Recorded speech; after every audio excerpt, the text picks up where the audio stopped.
안녕하십니까? 3일 동안 평안하셨습니까? 교회에서도 배려해 주시고 또 기도해 주셔서 한 주간의 휴가를 잘 마치고 돌아왔습니다.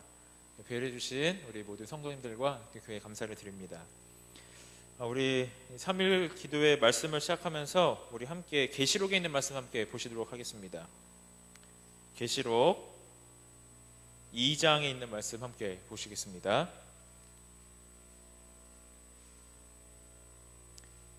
계시록 2장 1절로 7절에 있는 말씀을 교독하도록 하겠습니다. 홀수절 제가 읽고요, 짝수절 함께 읽어주시면 감사하겠습니다. 요한계시록 2장 1절로 7절, 홀수절 제가 읽고 짝수절 함께 읽어주시면 감사하겠습니다. 에베소 교회의 사자에게 편지하라. 오른손에 있는 7뼈를 붙잡고 7 금촛대 사이를 거니시는 이가 이르시되,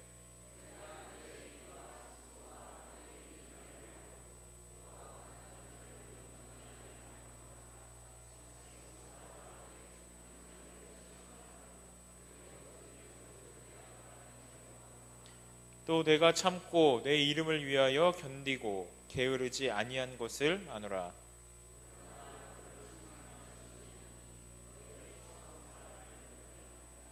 그러므로 어디서 떨어졌는지를 생각하고 회개하여 처음 행위를 가지라. 만일 그리하지 아니하고 회개하지 아니하면 내가 내게 가서 내 촛대를 그 자리에서 옮기리라.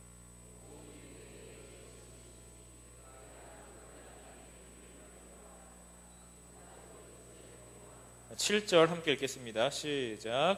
귀 있는 자는 성령이 교회들에게 하시는 말씀을 들을지어다. 이기는 그에게는 내가 하나님의 낙원에 있는 생명나무의 열매를 주어 먹게 하리라. 아멘. 개인적으로 최근에 계시록에 있는 말씀들을 좀 묵상을 하면서 특별히 우리가 잘 알고 있는 그 계시록에 나타난 7교회의 그 성도들의 삶이 어쩌면 재림을 기다리는 우리 재림 성도들의 삶과 사뭇 다른 점이 굉장히 많다는 것을 좀 느끼게 되었습니다. 이때의 계시록이 기록될 때는 AD 한 95년경으로 학자들이 보고 있습니다. 예수님께서 돌아가시고 나서도 거의 한 60년 정도의 시간이 흘른 이후에 요한계시록 기록되어 있는데요. 이때에는 사도들 가운데 누구만 남았습니까? 다 순교하고 요한만 남았어요. 그러니까 믿음의 노독들도 다 이미 땅으로 이제 돌아가고, 요한만이 외롭게 반모섬에서 유배를 하는 가운데 그 교회들을 생각하면서 요한계시록을 기록한 것이죠.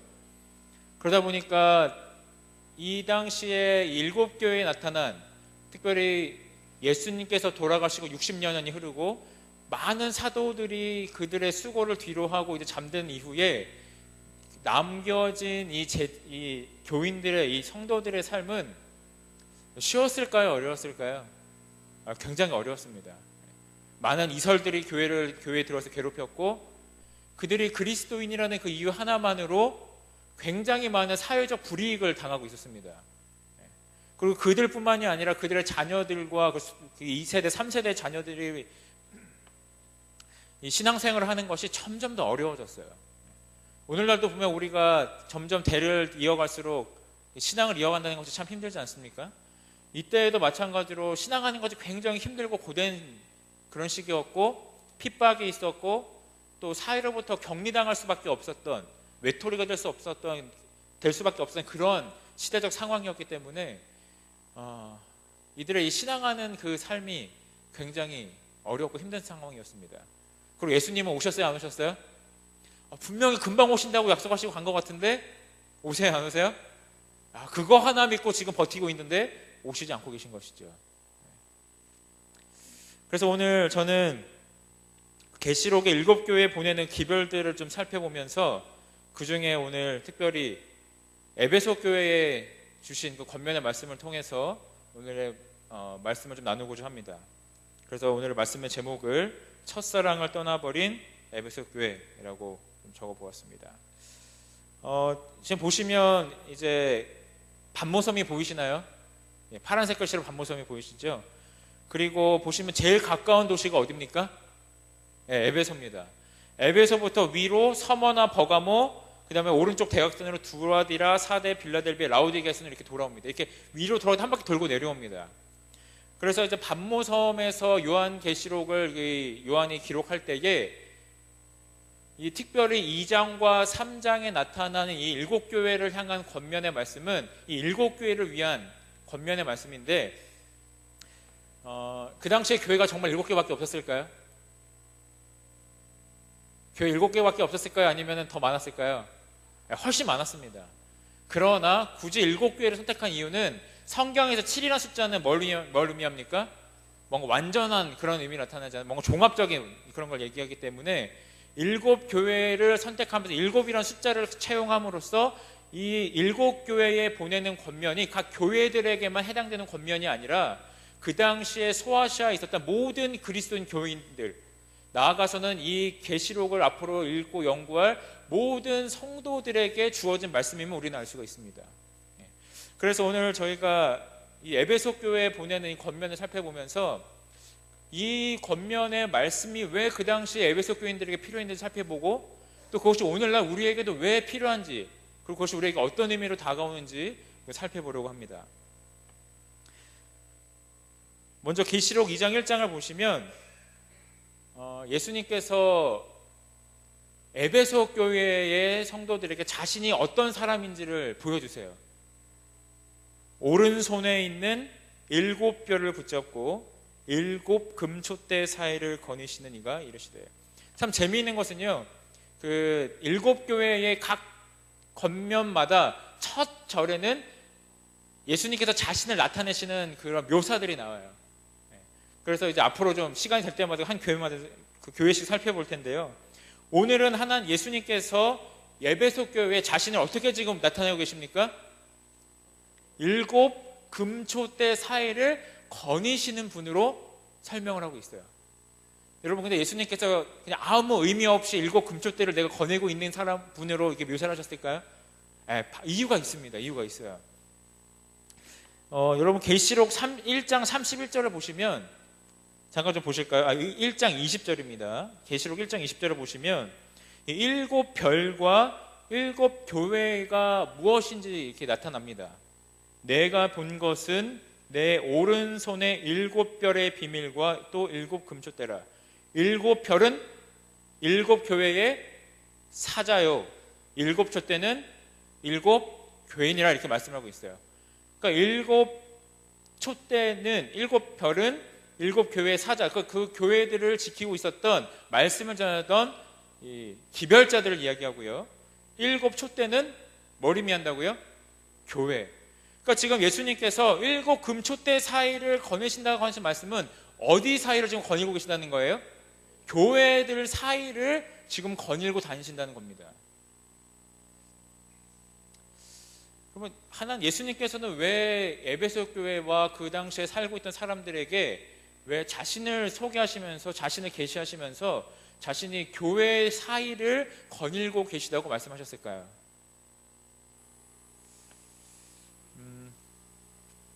여러분, 이게 혹시 어딘지 아십니까? 이게 뭐냐면 예루살렘 성이 AD 70년에 무너졌습니다. 어디에서 이제 무너졌죠? 로마 군에 의해서 멸망당했잖아요.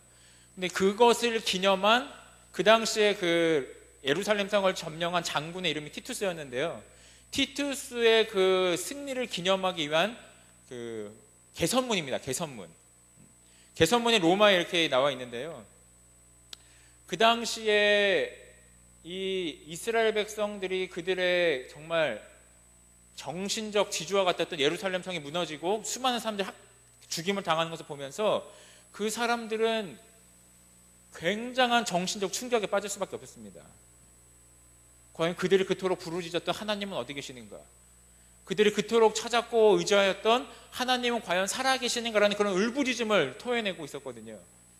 근데 이 당시에 그 이스라엘 백성들이 그런 고통 중에 있을 때 로마 백성들은 그들의 승리를 기념하면서 이런 이제 개선문을 이제 크게 지었고, 거기 한 그 개선문 아치의 한쪽에 보면 어떤 그림이 있냐면 로마 군인들이 예루살렘 성을 멸망시키면서 하나님의 성전에서 성전 기명들을 가져가는 것들이 이렇게 그 돌판에 새긴 그런 이제 모습들이 보입니다. 좀 자세히 좀 살펴보시면 로마 군인들이 그 7 금촛대를 들고 가는 모습이 보이시나요? 네. 그러니까 이스라엘 백성들은 이 로마 군인들이 성전을 헐고 그곳에 있는 기명들을 가져가는 것을 보면서 하나님이 과연 어디에 계신가라는 그러한 고민과 정말로 그런 낙담 속에서 살아갈 때 하나님께서 뭐라고 말씀하시는 거예요? 내가 금촛대 사이를 거닐고 있다고 말씀하시는 겁니다. 그러니까 이스라엘 백성들 금촛대가 저 로마 군대로 갔기 때문에 하나님이 어디 계시는가 이렇게 생각하고 있는데 이 하나님께서는 예수님께서는 내가 금촛대가 거기 가 있기 때문에 너희와 함께하지 않는 것이 아니라 내가 여전히 너희와 그 교회들 사이에 거닐고 있음을 나타내고 계신 것이죠. 그러니까 하나님께서는 예수님께서는 어떠한 상황 가운데 있다 할지라도 내가 너희와 지금 함께 있음을 이 당시에 에베소 교회 성도들에게 말씀해 주고 싶으신 것이었죠. 그래서 리뷰 앤 헤럴드에서는 이렇게 이야기를 하고 있습니다. 그 모습은 영원하신 불침번의 모습이다. 그리스도는 7 금촛대 사이에 계시면서 이 교회에서 저 교회로, 이 회중에게서 저 회중에게로, 이 마음에서 저 마음속으로 다니신다. 그는 각 교회의 집회 때마다 참석하신다. 여러분, 하나님이 어디 계신가라고 울부짖었던 그들의 마음 가운데 내가 여전히 금촛대, 즉 교회 사이에서 너희를 돌보고 있음을 말씀하셨던 그 하나님께서 오늘도 여전히 잠들지 않냐는 분으로서 오늘 우리와 함께 계심을 인하여 감사하게 되시길 간절히 바랍니다. 하나님께서 이 교회에서 저 교회로, 이 회중에게서 저 회중에게로, 이 마음에서 저 마음속으로 다 계신다는 거예요. 그리고 심지어는 어디에도 참석하신다고요? 이 집회, 교회의 모든 예배 때마다 하나님께서 뭐 하고 계신다고요? 참석하고 계시다는 거예요. 다만 뭐 하지 못할 뿐이에요. 우리가 보지 못할 뿐입니다. 그러니까 문제는 항상 누구한테 있어요? 하나님한테 있는 것이 아니고 우리한테 있을 뿐이에요. 하나님이 함께하지 않는 것이 아니고 우리가 뭐 하지 못할 뿐입니까? 보지 못할 뿐인 것이죠. 그러므로 우리가 기도드릴 때에 어쩌면 우리가 하나님 우리와 함께해 주시옵소서라는 기도보다는 어떤 기도가 더 하나님의 마음에 합당한 기도일까요? 하나님께서 나와 함께하고 계심을, 이 교회와 함께하고 계심을 볼 수 있도록 나의 눈을 열어달라는 그 기도가 어쩌면 하나님께도 합당한 기도가 아닐까 생각이 듭니다. 사랑하는 성도 여러분, 오늘 예수 그리스도께서 이 예배에 함께 계심을 인하여 감사드립니다. 그리고 각 사람의 마음속에, 그리고 각 가정에, 각 교회에 하나님께서 여전히 우리와 함께 계심을 인하여 감사를 드립니다. 2000여 년 전에 정말로 힘들고 외로웠던 그 백성들과 함께 하셨던 그 보증의 약속이 오늘 우리의 삶 가운데 함께 하기를 주의 이름으로 축원드립니다. 여러분, 에베소 교회는 이제 말 그대로 에베소는 지역 이름이지 않습니까? 에베소 지역은 좀 어떤 곳이었을까요? 신앙하기 좋은 곳이었을까요? 아니면 굉장히 신앙하기 힘든 곳이었을까요? 여러분, 에베소라는 그 지명이 익숙하죠, 그죠? 에베소서, 사람 이름 아닌 건 다 아시죠? 네. 바울이 에베소 교회를 향해서 쓴 그 권면의 말씀이지 않습니까? 그 에베소 도시를 보면은요, 여기 보면 에베소 대극장이라고 이제 잠깐 써놨는데요, 약 2만 5천 명 정도가 들어갈 수 있었다고 합니다.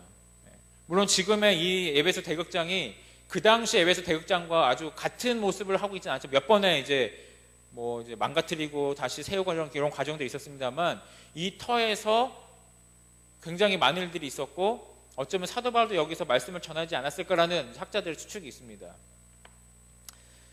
근데 이 당시의 에베소는 로마 제국이 다스리고 있던 아시아 가운데서 가장 크고 가장 으뜸 가는 도시였다고 이야기를 합니다. 정치와 산업의 중심지였고 특별히 뭐의 중심지였냐면 우상숭배의 중심지였어요. 우상숭배.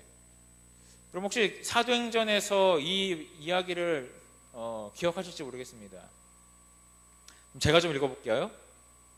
즉 데메드리오라 하는 어떤 은장색이 은으로 아데미의 신상 모양을 만들어 직공들에게 적지 않은 벌이를 하게 하더니 그가 그 직공들과 그러한 영업하는 자들을 모아 이르되 여러분도 알거니와 우리의 풍족한 생활이 이 생업에 있는데, 그러니까 우상을 만들어서 파는 이 생업에 있는데 이 바울이 에베소뿐 아니라 거의 전 아시아를 통하여 수많은 사람을 권유하여 말하되 사람의 손으로 만든 것들은 신이 아니라 하니 이는 그대들도 보고 들은 것이라.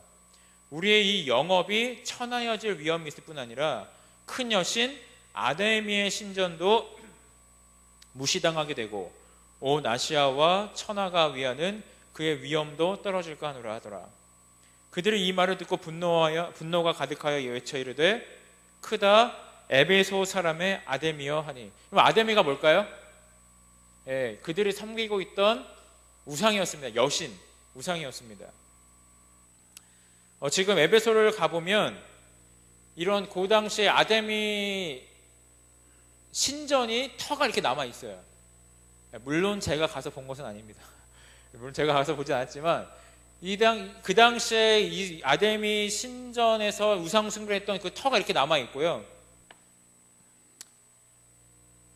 그 터가 지금도 이렇게 굉장히 많이 남아 있어서 그것을 지금 그 가상으로 복원을 해보면 이 정도 모양이 되지 않을까 생각을 합니다. 그러니까 지금 보이는 그 큰 기둥들, 아까 그 보이는 그 기둥들이 있잖아요. 이런 기둥이 몇 개가 있었냐면 120개가 있었어요. 이 신전에. 그리고 이 신전의 기둥들을 이렇게 만들어서 해보면 아테네 파르테논 그 유명한 신전보다 높이는 2배, 크기는 4배가 컸고요. 이게 고대 세계 7대 불가사의 중에 하나에 들어간다고 합니다. 그러니까 그만큼 그 에베소 사람들이 뭐에 열심히 있었던 거예요? 아데미 신이라는 그 우상을 숭배하는데 굉장한 열심히 있었던 거예요. 근데 더 놀라운 것은 이 당시에는 이 신전에 어떤 관습이 있었냐면, 어떤 권리가 주어졌냐면 그 면죄부의 그런 권한이 주어졌습니다. 그러니까 누가 무슨 짓을 저지른지 간에 이 신전 경내에만 들어갈 수 있으면 뭐 하지 않는 거예요? 잡혀가지 않는 거예요. 그래서 자연스럽게 이 에베소 도시에 누가 들끓을 수밖에 없었을까요? 온갖 범죄자들이 다 5만 가지 정말 나쁜 짓 다 저지르고 어디로 다 몰려드는 거예요? 에베소에 있는 이 아데미 신전으로 다 모여드는 겁니다. 여기 오면 뭐 하지 않으니까요? 잡혀가지 않으니까요. 그래서 이 당시에 에베소에 있는 신자들이 이 교회에서 생활하는 것은 쉬웠습니까? 어려웠습니까? 극도로 어려운 상황이었어요. 온갖 범죄가 범람했고 범죄자들이 들끓고 있었고 이곳에는 우상 숭배가 끝날 때마다 난잡한 그런 그 우상이 그 신전에 있었던 그 뭐라 그러죠? 신녀들이라고 하나요? 그 사람들과 아주 난잡한 성관계를 맺으면서 아주 문란한 그런 도시에 살고 있었던 것이죠. 근데 이곳에 뭐가 세워진 거예요? 하나님의 교회가 세워졌단 말이죠. 사도행전 19장과 20장에 보면 아굴라와 브리스길라, 그 아볼로에 의해 세워졌고 바울이 에베소에서 약 3년 동안 사역하였음을 볼 수가 있습니다. 그래서 이렇게 힘들고 어려운 도시에 하나님의 교회가 세워져서 점점 날로 번창하고 있었습니다. 그래서 한 주석학자는 뭐라고 얘기하냐면 이렇게 얘기하고 있어요. 종종 현대의 산업적이고 경쟁적인 문명사회에서 그리스도인이 되기는 어렵다는 말을 듣는다. 그러나 에베소를 기억하자. 그리고 그곳에 그리스도인들이 있었음을 기억하자. 그러니까 지금 무슨 말인지 이해가 되시죠? 이렇게 어려운 곳에도 사람들이 전도해서 교회가 세워졌는데 오늘 우리가 사는 시대 속에서 뭐하기 어렵다고 불평하지 말자는 거예요? 전도하기 어렵다고 불평하지 말자는 거예요. 그만큼 에베소에 있는 이 성도들의 삶이 어땠을까요? 굉장히 신실했고 하나님 앞에 진실됐고 그들의 모든 것을 내어 헌신하는 삶이 바로 이 에베소에 있는 성도들의 삶이었다는 것이죠. 그래서 이 에베소 교회를 하나님께서, 예수님께서 말씀하시면서 우리 한번 같이 좀 읽어볼까요? 시작.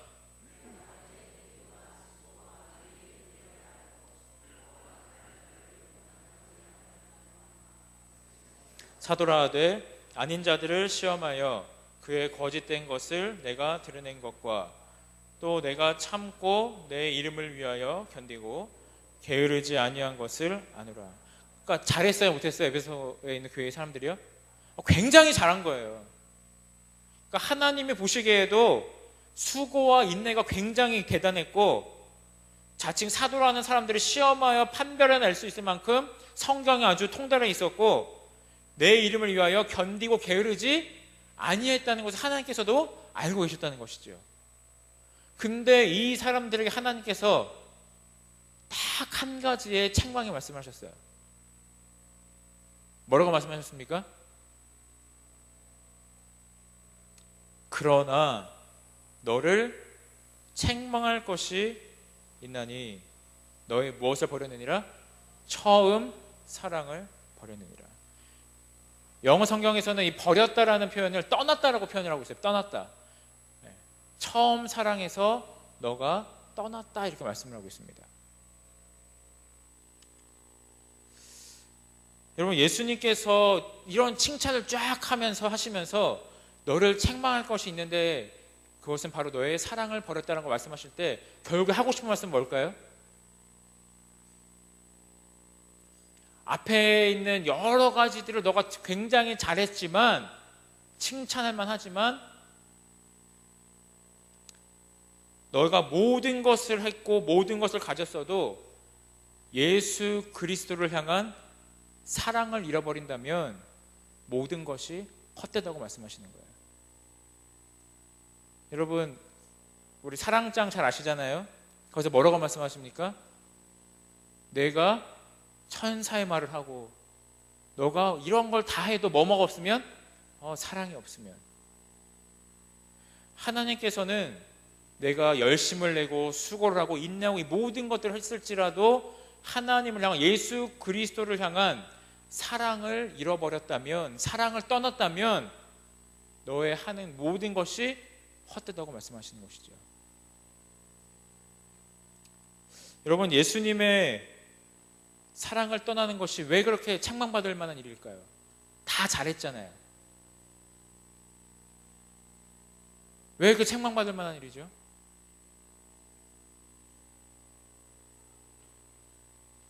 여러분, 에덴 동산에서 아담과 하와가 선악과를 따먹었잖아요. 여러분, 선악과를 따먹은 것이 대단한 큰 문제입니까? 선악과 안에 어떤 독이 들어있었습니까? 선악과 안에 죄라는 게 들어있어가지고 딱 먹은 순간 죄가 온몸에 막 흡수됐나요? 그런 게 아니잖아요. 선악과를 따먹은 건 뭘 의미합니까? 선악과를 따먹었다는 건 하나님의 사랑에 대한 의심을 이미 품었다는 겁니다. 하나님께서 먹지 말라고 했을 때는 그들을 향한 사랑의 마음에서 그것을 먹지 말라고 했을 것을 믿고 그것을 그들이 지켰어야 되는데, 그것을 따먹었다는 것은 무엇을 의미했냐면 하나님의 사랑을 그들이 믿지 않았다는 거예요. 하나님의 사랑의 관계가 어떻게 됐다는 거예요? 이미 깨어졌다는 것이죠. 그렇기 때문에 선악과를 따먹었다는 것은 하나님과의 관계가 깨어졌음을 보여주는 것뿐이에요. 그래서 오늘 우리가 하는 모든 여러 가지 죄들은, 거짓말을 하든 다른 사람들에게 사기를 치든 모든 죄들은 그 자체가 죄라기보다 뭡니까? 하나님과의 관계가 끊어짐으로부터 오는 죄의 결과들일 뿐이에요. 그래서 하나님께서는 에베소 교회에게 모든 이런 행위들을 칭찬하셨지만 그럼에도 불구하고 너희가 뭐가 없으면, 사랑이 없으면 너희 하는 모든 것들이 헛되다고 말씀하고 계신 것이죠. 그래서 여러분, 우리가 모든 것을 가져도 예수님을 잃으면 모든 것을 잃는 것이 되고 맙니다. 그러나 우리가 모든 것을 잃어도 예수님의 사랑 안에 거한다면 우리가 모든 것을 가진 자가 됨을 기억하시길 간절히 기도드립니다. 그래서 이 처음 사랑을 버린 이 에베소 교인들에게 하시는 그 말씀은 무엇인가? 같이 좀 읽어볼까요? 시작. 그러므로 어디서 떨어졌는지를 생각하고 회개하여 처음 행위를 가지라. 만일 그리하고 하지 아니하고 회개하지 아니하면 내가 내게 가서 내 촛대를 그 자리에서 옮기리라. 이 첫사랑을 잃어버린 에베소 교회에 하신 권면의 말씀 뭡니까? 첫 번째는 어디서 떨어졌는지를 생각하고. 이 사람들 어디서 떨어졌습니까? 어디서 떠났어요? 예수 그리스도의 사랑에서 떠났습니다. 그래서 뭘 하라고요? 그 다음에는 회개하고. 여러분, 회개의 뜻이 뭡니까? 같이 좀 읽어볼까요? 회개의 뜻은 무엇인가? 시작. 하나님을 등지고 반대 방향을 보고 있는 사람이 그 방향을 바꾸어 하나님을 향하는 것, 즉 예수님을 향해 뒤돌아서는 것을 의미한다. 하나님께서 이 에베소 교회에 하고자 하시는 그 당부의 말씀은 너희가 사랑을 잃어버렸고 그래서 뭐 하라는 겁니까? 이제는 돌아서라는 거예요. 돌아서라. 여러분, 돌아선다는 것이 관계의 회복을 의미합니까? 제일 가까운 사이도 뭐만 하면? 등만 돌리면 뭐가 돼요? 세상에서 가장 먼 사람이 돼요. 지구 한 바퀴 돌아야 만나잖아요. 하지만 멀리 있는 사람도 서로 마주 볼 수만 있다면 그 관계는 뭐 할 수밖에 없어요? 가까워지게 되는 것이죠. 그래서 하나님께서 이 첫사랑을 잃어버린, 하나님에 대한 사랑을 잃어버린 에베소 교회의 사람들에게 뭘 하는 거예요? 돌아서라는 것입니다.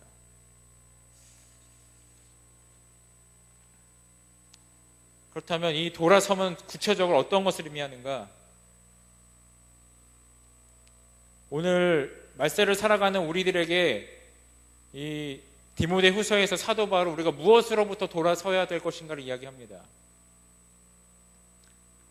너는 이것을 알라. 말세에 고통하는 때가 이르러 사람들이 자기를 사랑하며 돈을 사랑하며 자랑하며 교만하며 비방하며 부모를 거역하며 감사하지 아니하며 거룩하지 아니하며 무정하며 원통함을 풀지 아니하며 모함하며 절제하지 못하며 사나우며 선한 것을 좋아하지 아니하며 배신하며 조급하며 자만하며 쾌락을 사랑하기를 누구 사랑하는 것보다?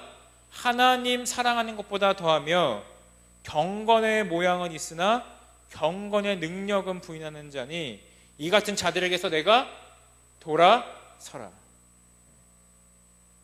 우리 사랑하는 성도님들, 이러한 말세에 해당하는 사람들에게 나타나는 이러한 것들로부터 돌아서실 마음이 있으십니까? 오늘 우리가 이 재림 성도로 살아가면서 이 말세에 해당하는 모든 것들이 오늘 우리의 삶 가운데 편만해 있습니다. 그리고 하나님께서 우리로부터 이것들로부터 뭐 하라는 거예요? 돌아서라는 것이죠. 오늘 하나님께서 우리 마음에 축복하셔서 우리의 마음 가운데 회개의 영을 주시고 우리를 하나님보다 더 사랑하게 하는 것들로부터, 자만하게 하는 것들로부터, 우리의 마음을 하나님으로부터 멀어지게 하는 모든 것들로부터 돌아서게 하시기를 간절히 기도드립니다. 마지막으로 이러한 것들을 다 말씀하시면서 그 이기는 그에게는 내가 하나님의 낙원에 있는 무엇을 주어? 생명나무의 과실을 주어 먹게 하리라. 이렇게 말씀을 하십니다. 여러분, 생명나무의 과실은 무엇 때문에 그들에게 더 이상 주어지지 않았습니까? 아담과 하와에게 무엇이 깨어졌기 때문에? 하나님과의 사랑이 끊어졌기 때문에, 하나님과의 사랑의 관계가 더 이상 그들에게 있지 않았기 때문에 그들에게 그 생명 과실이 더 이상 주어지지 않았잖아요. 그래서 오늘 하나님과의 사랑의 관계가 회복되는 자들에게 하나님께서 약속하시는 거 뭐냐면 너희가 예전에 너희에게 주어졌던 그 생명의 열매를 내가 다시 너희에게 주겠다는 그 약속으로 이 에베소 교회를 향한 예수 그리스도의 권면의 말씀이 맞춰지게 됩니다. 오늘 이 에베소 교회를 우리가 살펴보면서 우리가 한 가지 볼 수 있는 건 무엇이냐면, 그들에게 있어서 모든 것들이 다 좋았지만 한 가지 부족한 게 뭐였습니까? 하나님과의 사랑의 관계였어요. 사랑의 관계. 그 하나가 없다면 우리는 모든 것을 잃은 것과 마찬가지임을 예수님께서는 에베소 교회를 통해서 우리에게 보여주십니다. 사랑하는 성도 여러분, 오늘 우리가 이 교회에서 하는 모든 헌신들과 어떤 사역들과 혹은 우리가 하는 어떤 재물적인 이런 헌신들이 하나님 보시기에 다 좋은 것이고 칭찬받을 만한 일들이지만, 무엇이 없다면, 예수 그리스도와의 사랑의 관계가 없다면 우리는 모든 것을 잃은 사람들임을 예수님께서는 이 기별을 통해서 우리에게 말씀해 주고 계십니다. 그렇기 때문에 우리가 모든 것을 대가로 지불하고서라도 반드시 손에서 놓지 말아야 되는 게 있는데, 그게 뭡니까? 예수 그리스도와의 사랑의 관계인 것이죠. 여러분, 관계는 기본적으로 무엇을 먹고 자랍니까? 무엇을 먹고 자라요? 함께한 시간이 있어야 돼요. 질적인 시간이 있어야 됩니다. 제가 초, 중, 고, 대학까지 같이 학교를 다닌 동창들이 한 두세 명 있어요. 근데 그 중에는 한 명은 제가 밥을 한 번도 같이 먹어보지 않은 사람이 있어요. 저도 그 사례를 알고 깜짝 놀랐어요. 초, 중, 고, 대학까지 몇 년이에요? 20년, 16년인가요? 같이 공부를 했는데 한 번도 밥을 같이 안 먹었어요, 둘이. 여러분, 이거 관계가 있는 거예요, 없는 거예요? 관계 없어요. 하지만 제가 고등학교 와서 만난 친구는, 한 친구는 오늘도 같이 만나서 운동을 같이 했어요. 그러니까 여러분, 우리가 하나님과의 사랑의 관계를 맺기 위해서는 반드시 무엇이 필요합니까? 하나님을 만나는 질적인 시간이 필요해요. 우리가 단지 그냥 신앙생활을 오래 했다고 해서 생기는 관계가 아니라는 것이죠. 골방에서 드리는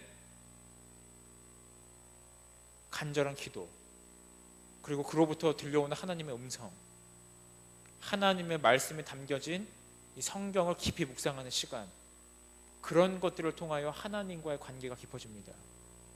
오늘 예수님을 향한 우리의 그 깊은 관계가 말씀과 기도 속에서 더 깊어짐으로 에베소 교회에게 하셨던 그 권면의 말씀들이 오늘 우리의 삶 가운데서 이루어지기를 간절히 축원드리면서 말씀을 드리겠습니다.